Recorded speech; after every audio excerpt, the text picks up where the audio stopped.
In English, we use the phrase what's like to ask about the characteristics or qualities of someone or something. The structure is simple. Question: what is was subject like? And subject is was description. Asking about a person: what is your teacher like? My teacher is very friendly and helpful. Asking about a place: what is the park like? The park is beautiful and peaceful.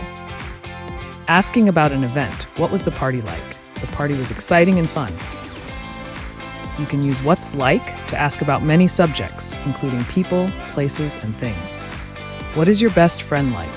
My best friend is kind and funny. What is your favorite book like? My favorite book is thrilling and full of adventure. What is your pet like? My dog is playful and loving. Now it's your turn. Use the what like structure to ask and answer a question.